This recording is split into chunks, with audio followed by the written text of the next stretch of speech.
Good morning, children. Welcome back to English class. We have finished first unit, right? Children, have you completed your classwork and writing homeworks or not? Yes. Okay, in today's session, we'll see the workbook part. All of you open your workbook parts. And one more thing, children, on coming Wednesday, I'm going to conduct ST. So prepare for ST also. Okay? Yes. Open your workbooks. Open page number 6. So this is textbook part, children. We have already done. I told you to write answers in textbook only, right? So just refer that one. Okay. So prepare this also for exam. Page number 6. Okay. And next coming to page number 7, grammar part. So what we discussed here under grammar part, we discussed that about adjectives, right? What are adjectives? Adjectives describes nouns. They are like qualities. For example, how can you describe any person? We can say like tall, short, fat, thin, beautiful, ugly, clever, intelligent, smart, innocent, like that. So many, right? All those comes under qualities. Those are called as adjectives of qualities. And if you are using more than one adjective to describe any noun, then those are called as compound adjectives. For example, in the lesson, we have seen one sentence like what it is: a bald, fat, middle-aged man. A bald, fat, middle-aged man. That means there are more than one adjective. So those are called as compound adjectives, and this comes under actually a noun phrase, children. What's a phrase? Phrase is a part of a sentence that doesn't give complete meaning. So a bald, fat, middle-aged man is a phrase. And as there are noun, as they are describing the noun, it is called as a noun phrase.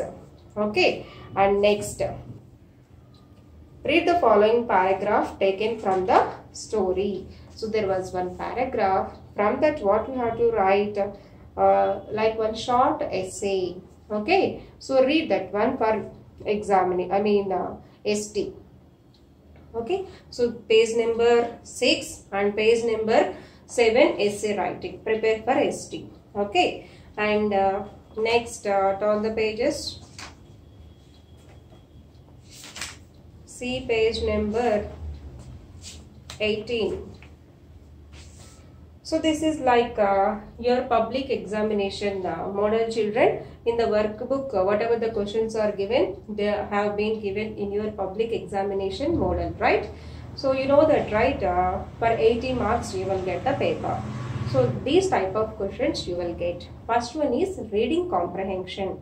That means what? Some paragraphs like from the textbook or from the lessons will be given, and down you will get some kind of questions. You have to answer those questions. How can you do that? If you know the lesson very well, it's very easy to answer those questions. So always read the lesson, children, and listen the lesson carefully.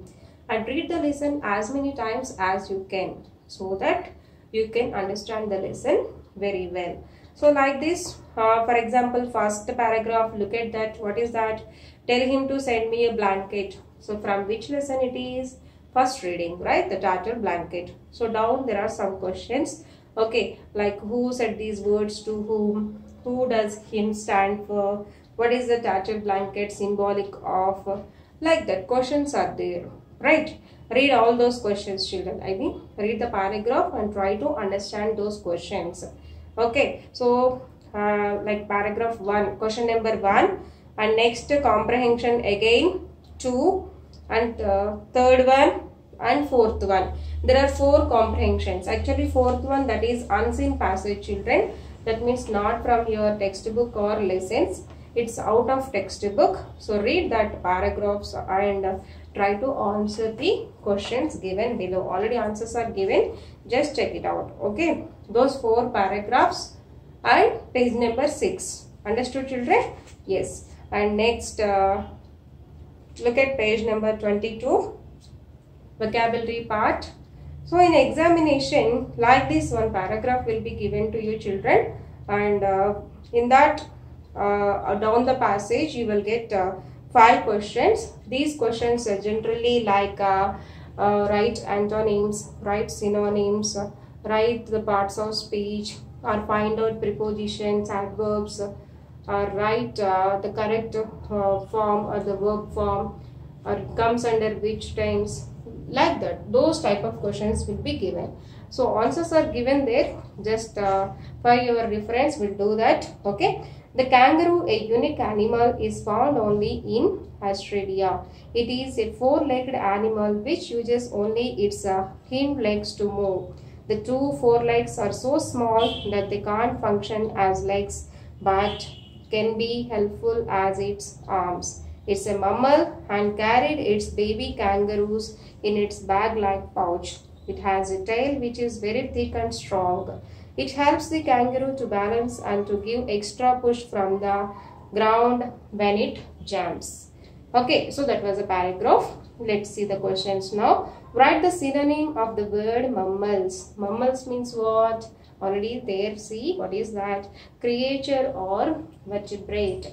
Okay, synonyms means like another name, another meaning, same meaning. Okay, next. Write the antonym of the word found. Found antonym. Antonym means opposite. What is the opposite of found? Found, lost. Okay. Next, underline the noun phrase in a position. So just now we discussed about noun phrase, right? So from that paragraph you have to identify the noun phrase. So if you look at the sentence, what is that? The kangaroo, a unique animal, is found only in Australia. So what is that? In that noun phrase is what? A unique animal. Animal is a noun. A unique animal is a phrase. That's why it's called as a noun phrase. A phrase is a part of a sentence that doesn't give the complete meaning or sense. Understood, children? Yes. Next. Write a noun phrase from the passage. He is asking about one more noun phrase. So what's that? 4-legged. 4-legged. Next, write the correct form of the word carried. So what we have to write here? Carried is not correct. We have to write carries. It's an animal and carries its baby. Carried its baby. We should not say that, right? Carried means it's past tense. It carries means what? That's like simple present tense. If you find S after word means that is in simple present tense. Simple present tense is always used to describe the actions it will be forever. It carries its babies always. It's not like particularly in present tense or past tense or future tense. That action, it continuously goes on. That's why it must be represented in simple present tense. Understood, children? So that's what's the correct sentence here. Look at that one. It's a mammal and carries its baby kangaroos in its bag-like pouch. Understood, children? Next. Coming to the next one, it's like a grammar part. Fill in the blanks. So it's very easy one. Read that paragraph and answer the questions that follows. Okay, and if you look at that one, in course of time, the patients undergone constructed a small dam. A small dam. It's article, right? How many articles are there, children, right? 3 articles, right? What are they? A and the. Again, articles are further divided into 2 types. Definite article and indefinite articles. A and an are called as indefinite articles and D is called as definite article, right? And A is used before consonant sound and an must be used before the words that gives vowel sound. Understood, children? We already know that, right? Next, conventions in writing. Conventions means what? Punctuation marks. So we have to use different types of punctuation marks like full stop, comma, question mark, exclamatory mark, quotations, and apostrophe. These are the main punctuation marks that generally we use in our paragraphs. Children, right? And did you remember how many types of sentences are there?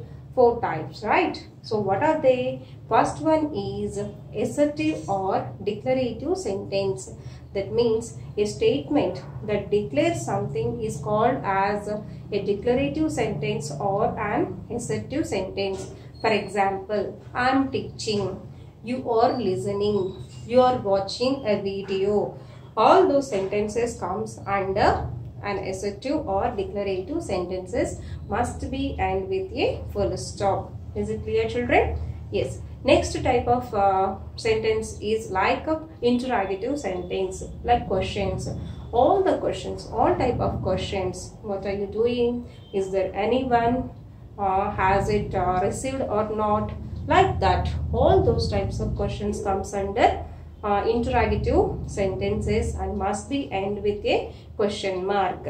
Understood? One third one is imperative sentences. Like commands, requests, orders, wishes, all those comes under imperative sentences. Imperative sentences also must be end with full stop. For example, please get me some water, or could you help me in this?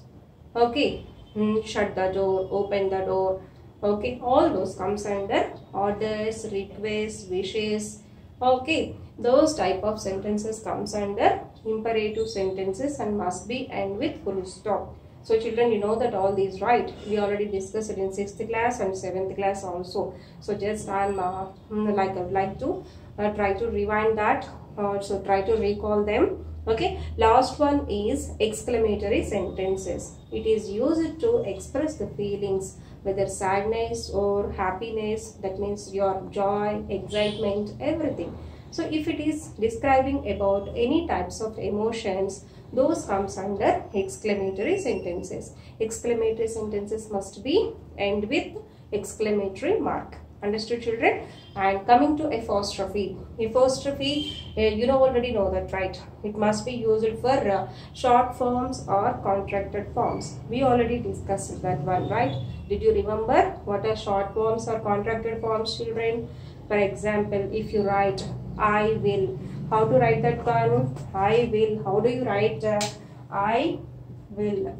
So we write like this, right? So this comes under contracted form or short form, or else I had, I would. Okay, those comes under short forms or contracted forms, and this symbol, of course, it's known as apostrophe, right? Not only that, even apostrophe is used to describe for possessive cases. For example, if I ask you the question like whose book is this, what can you say? You can say that this is Pavani's book. Understood, right? In that case, what you have to write, or how to write that one? It's like Pavani's book, right? So in that case also, that's called as a possessive case. So apostrophes must be used there. Okay, and next one is like comma. If you get more than one noun, that must be separated by comma. Is it clear, children? And quotation marks must be used for direct or indirect, direct speech. Whether if you want to say anything in direct speech, for direct speech we use quotation marks. So always keep all these in your mind while doing this. One more thing, even capital letters also comes under punctuation marks, conventions of writing only. So you know that, right? Always a sentence must be start with a capital letter, and all the proper nouns. For example, if you are writing any name of the person, place, animals, whatever it is, the first letter must be in capital. For example, in the lesson, if you take Ramesh, Suresh, always, whenever, whether you are writing in the middle of the sentence or at the end of the sentence, R and S must be in capital. Or else if you are writing our country name, India, I must be in capital. Okay, understood, children? Like that. These are some rules. Okay, we'll do that. Let us see the paragraph. Today, my father brought me a very fine shirt. Do you know what it was. It was a yellow shirt with small squares. It was very beautiful. I felt really delighted on wearing it. So this was the given paragraph. Children, tell me, are you able to understand anything here? So that is the importance of the punctuation marks. Without punctuation marks, we can't understand. Even though sometimes meaning also will be changed. That's why you should write punctuation marks very clearly and carefully. So shall we make the changes now? Answer already there. Let's just look it. Okay, first one today. T must be in capital as it is the starting of the sentence. Okay, today my father brought me a very fine shirt. Full stop. End of the sentence. Next, do you. Again, do. It must be, D must be in capital because starting of the sentence. And do you know? That means what? It's a question. Must be end with a question mark. Do you know what it was? Question mark. Next, it was. Again, I must be in capital. It was a yellow shirt with small squares. Full stop. Again, I must be in capital. It was very beautiful. Full stop. Again, I must be written in capital. Felt really delighted on wearing it. Full stop. So like this. Okay. Next, coming to the creative writing, children. So first one is it's a paragraph about the benefits of living in a joint family. Next, write a letter to your cousin in the USA describing the qualities that you love about your parents. Very important topic. Okay, already we discussed about letter writing, children, right? So this one, okay. And Kamala, this one already I have explained how to write a diary also. This one also we discussed. Kamala came to know that, so that's about a diary entry, imagining that you are Kamala. So these three questions, children, creative writing, first one, second one, third one, and page number 6, I told you to learn that one. Okay, and page number 18, 19, 18, 19, 19th, fourth question, enough children, 4 comprehensions. Okay, so page number 6, textbook part. Next, page number 18 and 19, 4 comprehensions. And next, under creative writing, 3 questions. Okay, read all those, learn for ST. I am going to conduct ST on Wednesday. Okay, children? Yes, even whenever you find time, the later one also try to learn the children. Okay, and here observe the question number 5. It's like conversation. How to write the conversation? Conversation means it's a dialogue between 2 persons. One situation, one context will be given to you. You have to build up the conversation between 2 persons. That's called as conversation. And always conversation must be written like this, children. Name of those 2 persons, colon, and their dialogue. For example, look at that one. Kamala, why have you come? That means what? Who said that one? Why have you come? Who said that? Kamala. That means this is the dialogue of Kamala, like that. Okay. Next, Gopi. I have come to see Amma and you. Okay. Like this. Conversation must be written like that. You already know that we discussed in 7th class, right? Next one. Look at 7th question, children. Gopi wanted to see all his land. Prepare a poster on behalf of Gopi by giving the details such as number of acres on sale, price per acre, location, contact details, etc. So it's like poster for advertisement. Actually, what it is, you have to give an advertisement about your land. Okay, how many acres of per sale, price per acre, where is the location, contact details, all those. So just observe those, observe that poster. Okay, is it clear, children? For ST, prepare for ST and finish your homework also and write your classwork as well. All the 3 readings, write glossary and summary in your classwork. Thank you.